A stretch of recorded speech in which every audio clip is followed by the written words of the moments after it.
వెల్దుర్తి మండలంలో 10వ తరగతి వార్షిక పరీక్షలు శనివారం ప్రశాంతంగా ప్రారంభమయ్యాయి. ఉదయం 9:35 వరకు విద్యార్థులను పరీక్షా కేంద్రంలోకి అనుమతించారు. విద్యార్థులను క్షుణ్ణంగా తనిఖీ చేసిన అనంతరం ఇలాంటి ఎలక్ట్రానిక్ వస్తువులు పరీక్షా కేంద్రంలోకి తీసుకువెళ్లకుండా చర్యలు చేపట్టారు. పరీక్షా కేంద్రాల వద్ద విద్యార్థులు ఎలాంటి ఇబ్బంది కలగకుండా అన్ని రకాల మౌలిక వసతులను ఏర్పాటు చేసినట్లు అధికారులు తెలిపారు. జిల్లా వెల్దుర్తి మండలంలో 10వ తరగతి వార్షిక పరీక్షలు శనివారం ప్రశాంతంగా ప్రారంభమయ్యాయి. ఉదయం 9:35 వరకు విద్యార్థులను పరీక్షా కేంద్రంలోకి అనుమతించారు. విద్యార్థులను క్షుణ్ణంగా తనిఖీ చేసిన అనంతరం ఇలాంటి ఎలక్ట్రానిక్ వస్తువులు పరీక్షా కేంద్రంలోకి తీసుకువెళ్లకుండా చర్యలు చేపట్టారు.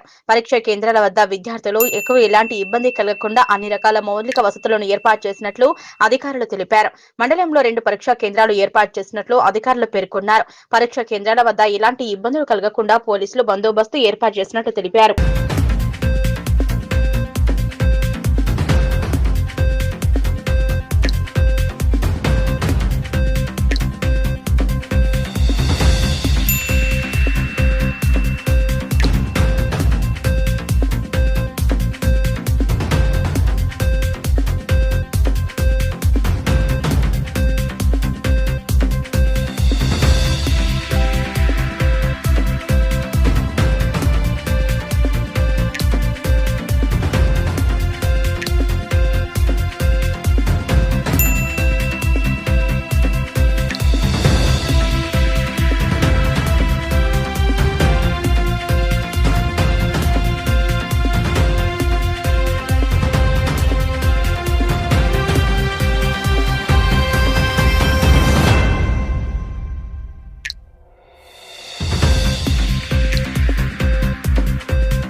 సూర్యకాంతి న్యూస్ మన ఏరియా మన ఛానల్ చూస్తున్నవారు అందరూ సబ్స్క్రైబ్ చేసుకోండి.